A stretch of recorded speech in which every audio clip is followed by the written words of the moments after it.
Hello, this is Robert Rodriguez, and this is one of two commentaries we're doing for Sin City. The other commentary on the other track is me talking about the more technical aspects of making the movie, achieving its look, its sound. This commentary track is basically me with Frank Miller and our experiences directing Sin City. So here he is, the creator of Sin City himself, Mr. Frank Miller. Welcome. Let's go right in. Before we talk about how we got the project going, this was your first shooting experience on the movie. This was before we'd even we even had a deal for the movie. We started shooting this. And what did you think when you came to Austin for this? Well, actually, this was what Robert said would be a test where a couple of his friends would show up and we'd shoot something that would be kind of like a student film or something. And the first, friend of his, I meet Josh Hartnett, and all I could do is turn to Robert and say, Robert, this is the first day of principal photography. You kind of know how to make things happen. I think on the other commentary I'll talk about how to land the big fish and how to get somebody on board a project you really want them to. But yeah, this was part of the whole setup to get you to commit to making, or at least to commit to the process of making Sin City. And I just looked at my diary and saw that we were shooting this by the middle of January 2004.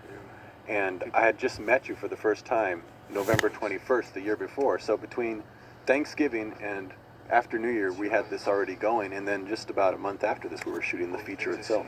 So we moved very fast. It was an amazing day for me because I hadn't really pictured myself as directing, and the last thing I expected was to fall in love with actors.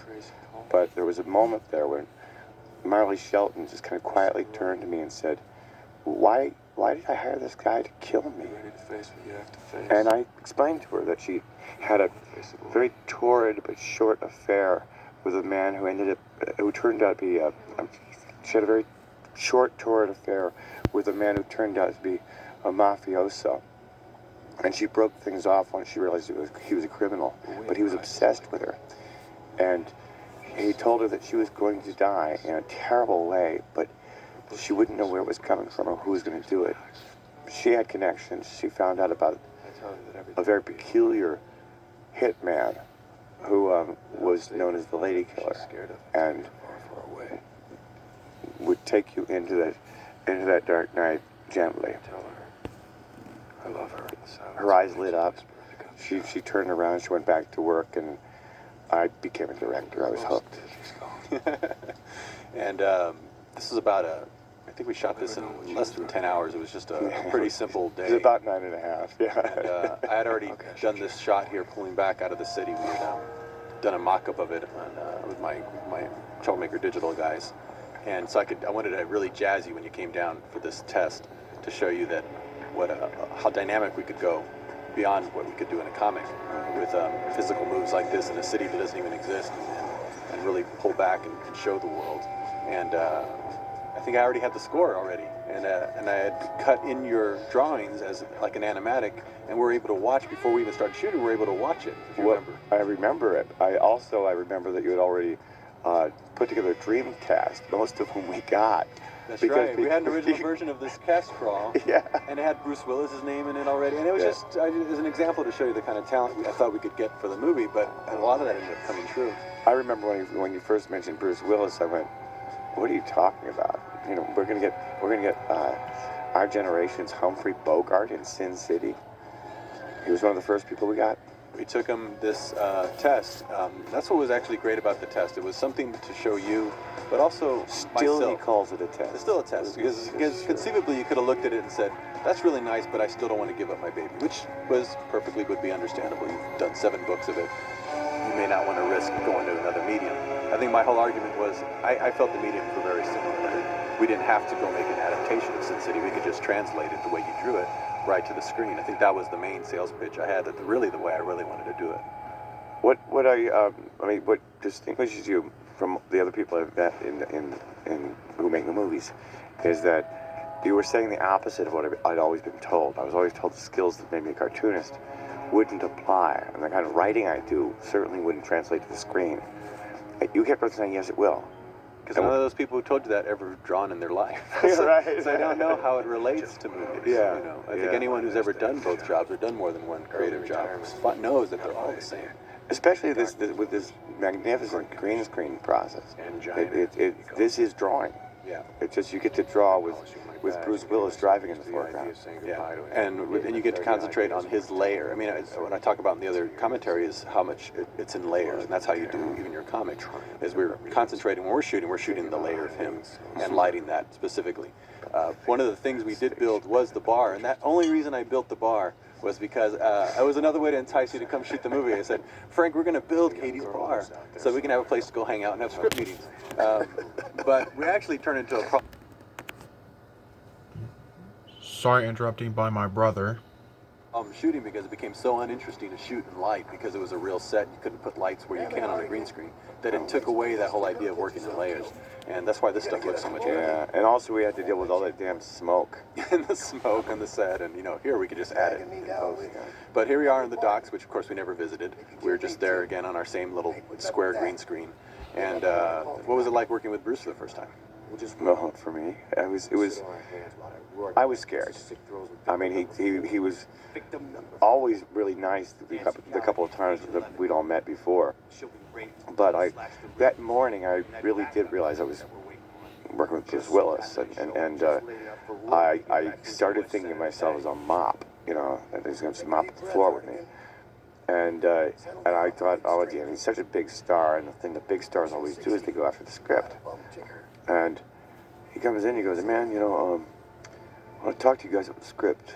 Well, I'm a mop. And he goes, there's just a bunch of really good stuff in the books that I want to put back in. Well, twist my arm and break it, Bruce. And then there's one scene, the first scene that I recall working with him on involves Hartigan, who's in prison after 8 years seeing the first woman he's ever seen, who happens to be Carla Gugino, which is not a bad choice for a first woman to see in 8 years. And there was a line from the book that was kind of circulating around the crew that was pretty funny, about how he manages to stand up without embarrassing himself. Right. And people were kind of getting the giggles about it. And I got nervous because I've been on sets before, and you don't want the actors to start playing to the crew. You want them to play to the camera. And especially Bruce. I think you were worried that Bruce might take a more comical approach to the material, which of course he did would never do. But you weren't sure at that point. I didn't know what was going on, and I was very jittery because he's a legend. And I went over to him and I said, Bruce, this is a really, really sad scene. When you look at Carla, you're seeing everything you're giving up in the world for Nancy, for the sake of Nancy, and it's very sad. You're not happy at all, and it's not funny. And I got that glare, the one where the laser beams go through your head and burn a hole in the wall behind you, the Bruce Willis glare. And he poked a finger at my nose. And again, I thought, I'm a mop. And he just said, you just keep telling me that, man. You just keep telling me that shit. I need to hear that. And then you realize, oh, I guess I can be a director. That was one of the things early on I encouraged you to do. I think it was the very first day of that test shoot. I said, Frank, the actors are going to love to hear from you because you know this material better than anyone. Even though you drew it and you wrote it, a lot of it's still in your head, and that's why I have you here. Because I know when I write stuff, a lot of it's still in your head. The script form or even the comic form is so skeletal. Yeah. So they're going to want to hear from you. You're going to be comfortable talking to actors in about 4 weeks, but we're going to be halfway done shooting by then. Right. So you might as well get comfortable right now and go start talking to him. And you did, and you saw how much you had to offer, and I think I could tell it was just thrilling you beyond. Oh yeah, there was one moment early on where Mickey was facing off with a cop car, and since he had 2 scenes where he was facing off with cars like that, and since being an actor is such a lonely gig because you're really alone in the universe. All you have is a director's voice to guide you most of the time.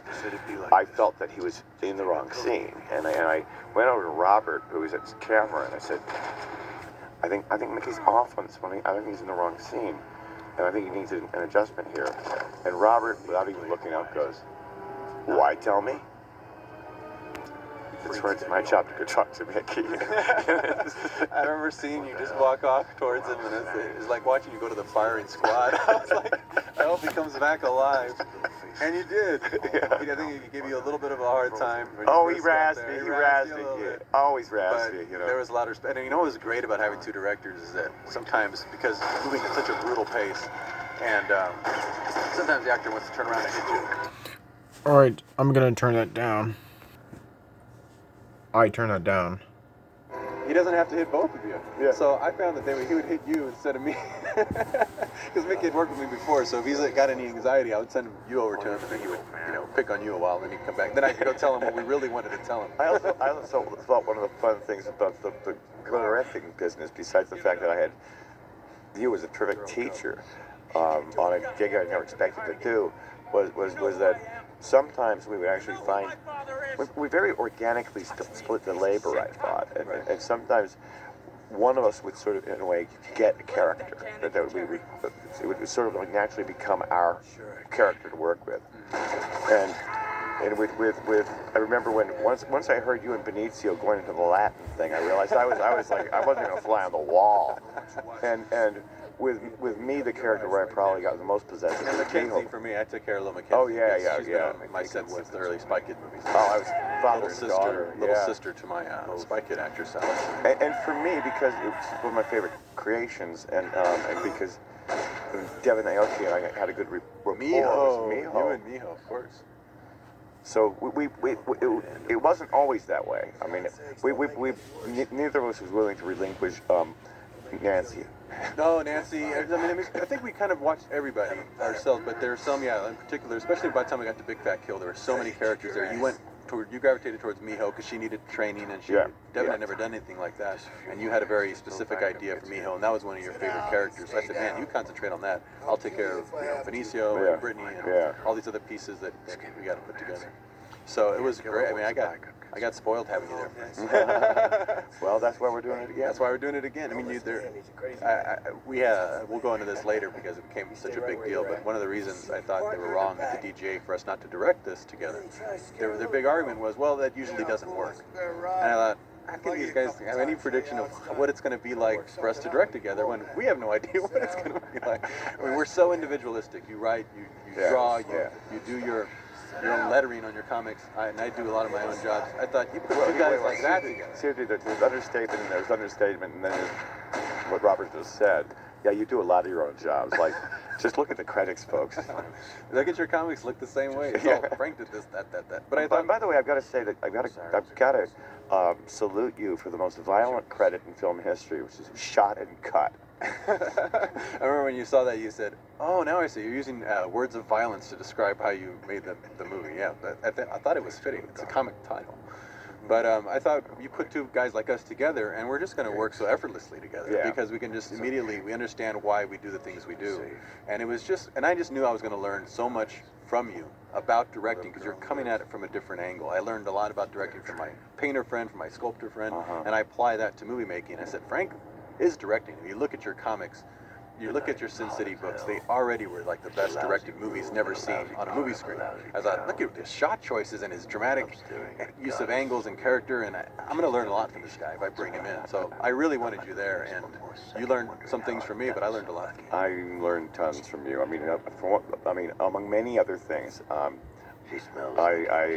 learned how much I love this job, and how my comics can translate, and it's been a wonderful adventure. I think the main thing is that you realize that you have been doing this job all along. It was with a pen instead of a camera, because there's no other way you could have just walked in like that and been directing from the very first day. And that was my whole argument to the DGA. It's like, this guy's been directing. He's not a first-time director.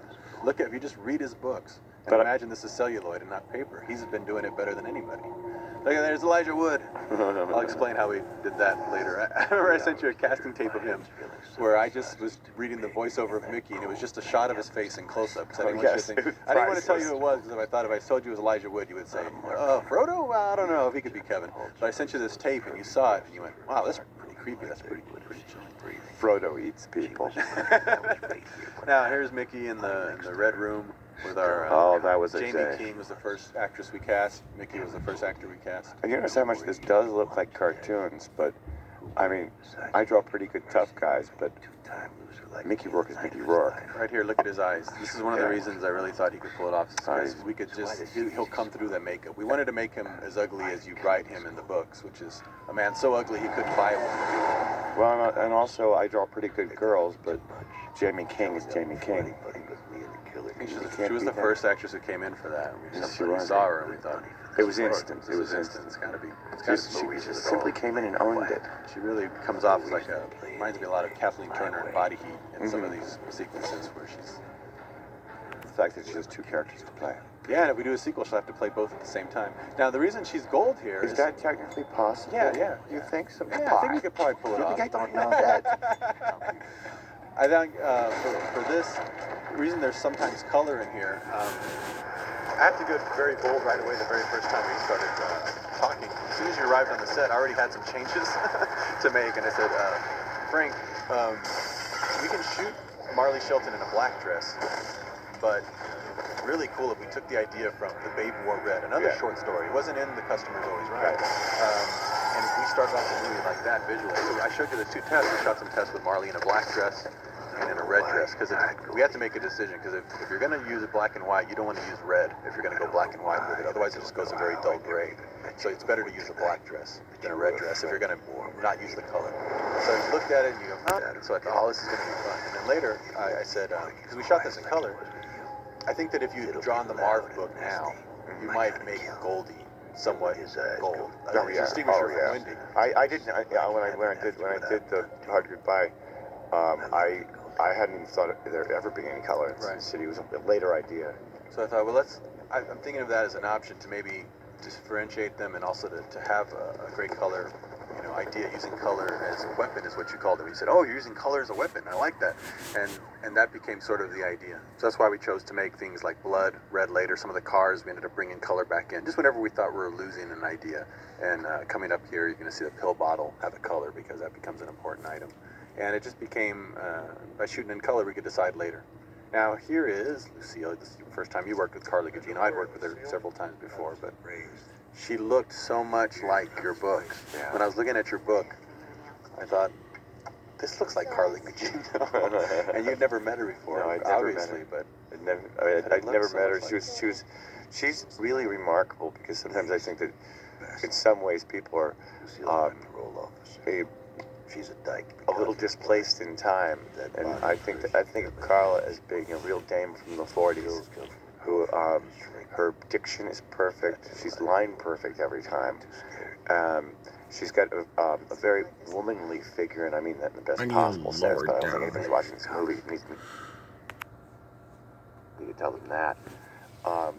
And she carries a real film noir class with her that is not modern.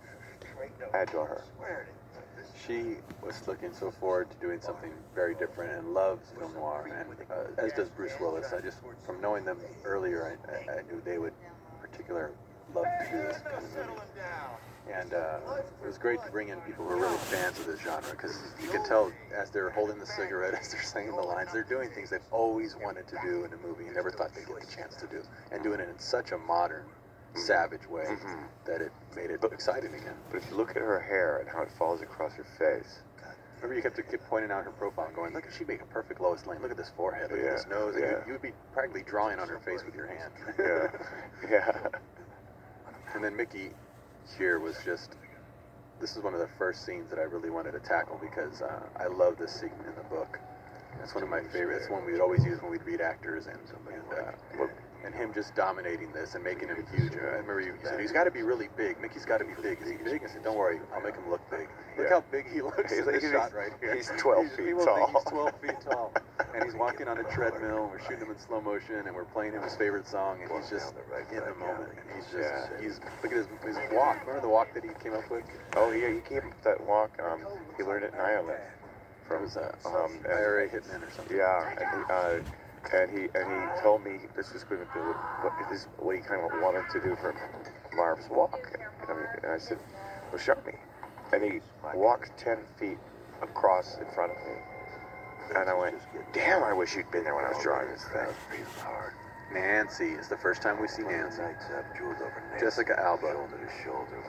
We built because it was just something we could do to just make it more enticing for you to come to Austin. The reason there's color in here, I don't even know why I did this. I added a little bit of color because it just didn't look special. I mean, it looked like actors on a set all of a sudden, because you didn't have the control against over the backgrounds, over the lighting that you have on a green screen, because in the green screen, as people will see in the making of, we had lights in the frame a lot of times, and you were just going to erase them later. Here, you can't just put a light behind his head because there's a wall there. So visually, it just didn't look as visual as your book. So I went ahead and just added a little bit of color just to give it a little bit of a special quality.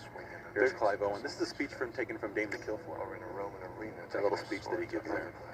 There's another thing about this sequence that absolutely required color is that when we looked over the Jessica in black and white, we realized we were losing one of her many virtues, which is that amazing olive-colored skin of hers, and that very Latin, beautiful skin, and it just didn't do her justice until you brought the color back in. I think Rosario photographed so great in black and white. Oh, yeah. You see her because she had that jet black hair, and you see how her skin works in black and white. Oh, yeah. And this was the thing that really helped. By shooting this high definition, we could see it in black and white on the set in high definition, so we'd know when things were working or not.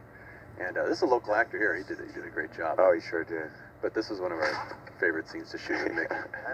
He was just so on it. Mickey's so scary. It's just... What's amazing is how fast we shot this, though. Yeah. We shot Mickey out in about 2 weeks, and it's all him. So we were intensely working with Mickey for two and a half weeks, and in these kind of scenes, and he had to have all this stuff memorized and ready to go because we would shoot so fast. Major sequences, we'd shoot at least a couple a day. There was also, in reference to the bathroom scene with Carla, there was that one amazing moment where Mickey cocked his fist as if he was going to hit her. Well, I used that take. That's the take we used. But what I mean is that several of us, I believe you and me among us, were moving towards the set because he was so convincing that we thought our girl was going to get hit by a boxer. And that's how convincing a method actor he is. That's what's so great. I was watching the takes. Carla is getting spit on. So I know. She was flying in her face. And I didn't. But you notice how she doesn't win? She does not win the whole time. I called her when I was editing, going, "My God, I'm looking at these takes again, and I'm seeing how much of this is flying in your face, and you're not moving. You're not moving an inch because you know you're not going to back down from it." I said, "I am so impressed with how you handled Mickey." She's a miracle. Well, Padre, I don't want to keep you up long. It's one of my favorite scenes because it has two of my favorite actors, Mickey Rourke. Sorry, interrupting brother. And Mr. Frank Miller. You're great in this scene, Frank. I said, I'm going to put you in this movie, Frank, and you're going to be good. It's not going to be like where those writers always show up in their movies and they suck. They're the worst thing in the movie. So people are going to be amazed that you're going head-to-head with Mickey and pulling it off. And you're great in this. And it was so fun directing you, and I also knew it would give you a good... another view of directing from the actor's side. It was one of the most important lessons I got in directing. On this whole odyssey, was it taught me how lonely a job acting is. Yeah. And how much you count on the soft voice of the director guiding you through it, because it was you would bring me back down when I would get too histrionic or tell me just where to shoot a glance so that would give the line greater meaning. And it was, and I know it took a few takes too. Look at that look, Frank. Mean, man. And also, you don't even notice it. You gave me a great death. One take. Said, Frank, you got to give me a good death when you get shot. And you cock your head back and your hand. I was like, oh, Frank, that's disgusting. Great job. I think you also notice what green screen. I mean, people say, how's it working on green? All you see ever when you're acting is all these lights blinding you, especially in a movie like this. You don't have no sense of your surroundings. But you also get into this, the driver's seat as far as what it is like to be an actor. You hear from the director. But what I learned also is, because I've really got to say that probably if I had to pick a major thing that I learned to concentrate on, that I'd never done before. It was working with the cast and finding out how much I loved doing it. But it was the experience of the brief experience of acting that made me start talking to the actors a lot more and a lot more consistently, rather than just coming in and barking something and expecting them to figure out what I'm talking about. But coming and reminding them and cajoling them and praising them and so on.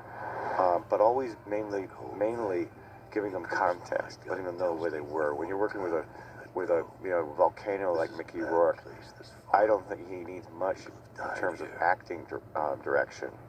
He just needs to know where he's supposed to be and what happened before and what happens after, because we don't always shoot in sequence. No, that's the great thing about you being able to come in here is that you knew the material, so you're actually able to give them a very playful direction. You're not just giving them, you're not just making a comment. You're actually telling them something in context, something they're not thinking about that help put them in that place. And it's something that they can actually play, and that's one of the main things about when you're directing. Is if you're going to say anything at all, say something that they can actually do, something that'll actually make sense to them to try and play towards something. The other thing I comment on is something I learned when I was being the priest and I was hearing you, was that you speak very gently to the actors when it's in performance, and that helps them concentrate. And that affected my manner. Rather than storming on all the time, I would treat it more like a private conversation. So, in a lot of ways, I think that a huge part of direction is invisible even to the crew. Yeah. Because I mean, if it's me going over and just talking to Miho, for instance, it's like we're just having a little chat, but it's the two of us creating a character. You taught me a lot that one day about how important it was to keep the communication going and to make it a bit more intimate than I was doing so at first. Also wanted you to shoot that scene that you acted in early on, and I think that gave you another lesson, which was make everyone feel it's a win-win situation. That's like, hey Frank, we'll shoot you as the priest, and if it sucks, we'll cut it together. We'll reshoot somebody else later. We're here in 3 months. And so when you're throwing it away like that, you almost are more relaxed because well, if this isn't any good, we're not going to use it. So the pressure is completely off, and I do that with all the actors. I always tell them, we're going to shoot a take. Go out on a limb if you want. We'll go back and watch it. If we don't like it, we push erase.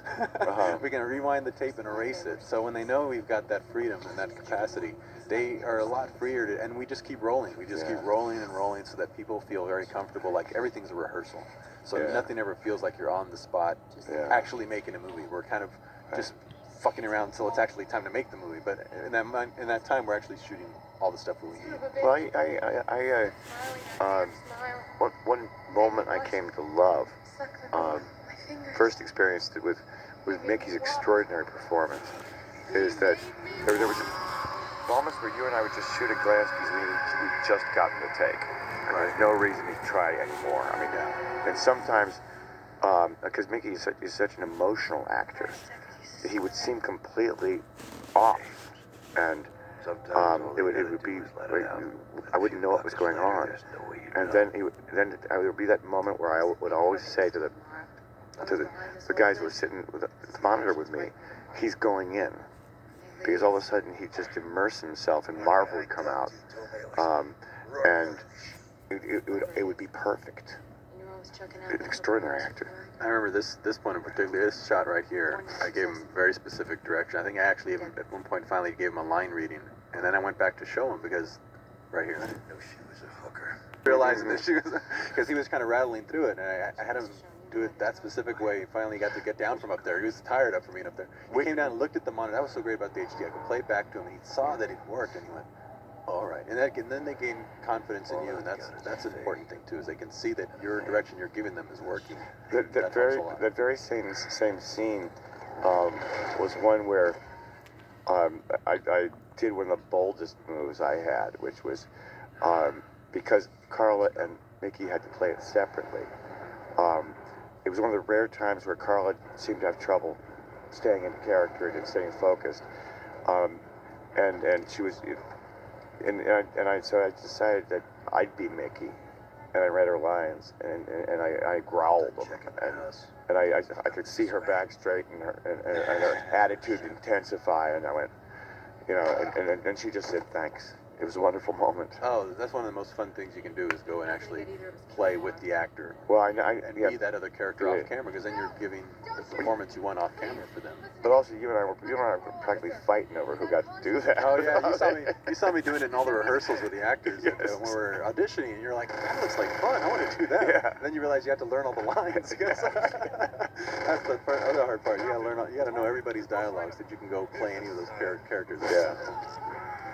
This is great. Mickey doesn't like to do stunts. He's like, I've gotten hurt so many times on movies. Let the stunt guys do it. But we gave him an axe, and he would go around. He got so into it, chopping people up. It reminds me of what happened with Mio, where she would she had an excellent stunt actor, and I mean just a superb stunt actor. But as she got more and more into character, she'd be released for dinner. She'd be aching from head to toe because I was working so hard, sometimes 6 extra hours a day, and she'd be heading out, and then she'd come over and go, "Oh, what's happening here?" And I said, "Oh, there's a hand grenade going off between your feet, and you're so quick, you jump and ride the blast instead of being blown to pieces." She went, "Okay." Then she went out to dinner. Then about 30 seconds later, I hear Brian Betley's voice say, "Cut." She wants to do it herself. That's right. People got into it. Or rain. I love how you make rain and snow look in your books, and so this is one of the first shots we try to accomplish visually. But also, we got such great footage of Mickey here. It's He's playing amazing. music, and we played a voiceover. Then I just played this one Johnny Cash song over and over again. And the footage was so great of him here. I won't tell you what he's thinking about, but I gave him something to think about. And he's thinking about it right now. And I went back. I already told you, Frank. Hey, Frank, I think we need to re-record his voiceover for this section, just for this section, because there's so much more going on visually now. We re-recorded it there on the set with a good microphone. Got that voiceover right there. I showed him the footage that was cut together, and then I said, "Here, let's go re-record it for an hour or so." That was one of the several times in the shoot where crew members were getting teary-eyed because the performance was so powerful. You're really in the presence of something when Mickey turns on. And it's a completely silent performance. So much of this performance is silent because it's voiceover. So it's having to do with the face, with the emotion coming through the face. And here's the through makeup. He's doing that through makeup. Here's the spinning passing out scene. I've always wanted to see that done in a movie again. I look at your book. Okay, what is this? Spinning down. Oh, here's where Jamie just looks so powerful in this scene. Shot a month later for Big Fat Kill and stuck him in digitally there. And those amazing Alexis eyes. Yeah, that was one of the other color things I wanted to pull back. I said, God, I hate to keep taking from your other books, Frank. I know that's not the right character. You have a whole other character in another book called Blue Eyes. She's an assassin. She has blue dress, blue eyes. We'll get to her. But I didn't want to take away from that. But God, Alexis' eyes are so gorgeous. I'm looking at them on color when I'm there editing, and I turn it to black and white, and that's another color that just doesn't do anything in black and white. If you have a pale blue, like Jackie Boy's car, or a red in black and white, they just don't look like anything. They just look like a very pale gray and lifeless. I said, can we bring back her eyes? What do you think? And I showed you a test, and you went, yep.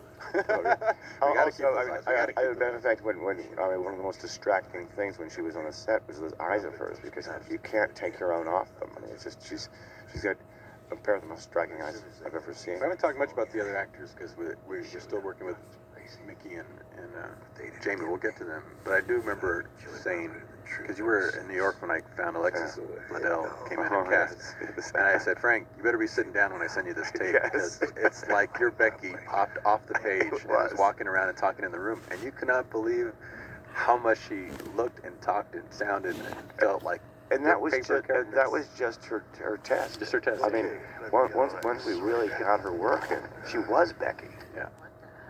I tied those notes. Rosario, when we get to the Big Fat Kill, she kind of makes an early appearance here. But Mickey look at Mickey, but now he was just carrying himself. I like how his theme music kind of comes up here, because he's kind of turning into your Dark Knight. Yeah, right. He really, it's one of the things you mentioned was that doing Marv was kind of your way of doing your own Dark Knight. He had the cape, he had the Dark Knight. This guy makes Batman look like a pansy. So I know one of the things that you're really looking forward to when I told you we're going to make a movie was, the cars. We got to get the old cars. Oh, the cars. The cars. And you drew a lot of those cars off these little Matchbox type cars. Oh, no, they were mostly like Franklin Mint models. I've got about 250 of pretty high-class die-cast metal cars that I draw from. but I alter them a lot. Right.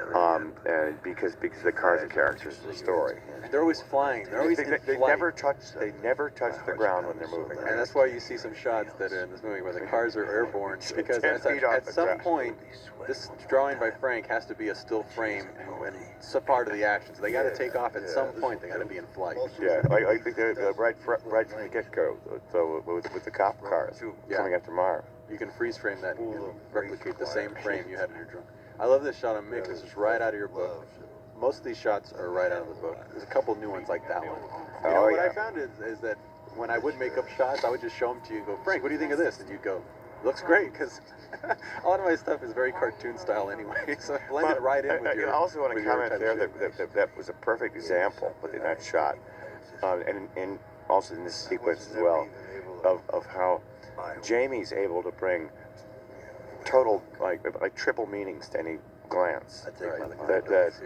I mean, you see her empathy and her widening sense of Marv's mystery, and then you see her determination. And she squeezes every value there is out of a moment. Everyone likes this sequence here, Frank. Yeah. You go, I really love when it shows all the close-ups of the. And I said, well, check out Frank's book. I took it right from his book. He has these little tiny squares with all these images. We got to do that. We got to pull that off. And people ask why you were that faithful to the book, because the book had really great ideas and a lot. And the real. Also, the terrible thing about the movie business is that they'll go and dismiss a lot of that stuff right off when they see it. I think my whole career was leading up to seeing Jamie King say, "Kill him for me, Marv. Kill him good." There's such great Frank Miller lines throughout this, and people would say, "How did you write the script?" I said, "It was really easy. I just transcribed it from the book and then trimmed it down to size." And you ended up with just a very brutal, straight to the bone script that just had one classic line after another. And Frodo eats people. Here he goes, Frodo's about to eat people. Thing, but these guys never met. I know. Until the Frank that we could do this, Frank, with a green screen, do it in layers, so that Mickey would be able to shoot his sequence, and then Elijah comes, even though they're fighting, and they never met each other. So Mickey's double, and then Mickey's fighting with Elijah's double, because they're both. There's that wonderful moment, though. That's Elijah's foot coming in, but that's Mickey's face. I just shot them separately. So again, after a while, you were just. Here we go. I wanted to point this out. This moment where he's just cuffed himself to Kevin just before he takes him down was it was a wonderful moment showing Elijah the Mickey part of it, Right. because Elijah didn't really realize what he was supposed to be up against, and he looked utterly horrified. Like, I'm fighting that? How am I going to fight that? So you're going to have to be really fast. Elijah wasn't prepared for how much physicality there was. I mean, I think when he first saw the project, he goes, oh, this is going to be great. And he didn't realize that you have like a page or two of fighting. He didn't realize how much work it was going to be to shoot those 2 pages. Him flying, because that was him. All his stuff was him flying around on wires and having that jump and kick, and he was like exhausted. Hey, you ain't no goddamn hobbit anymore.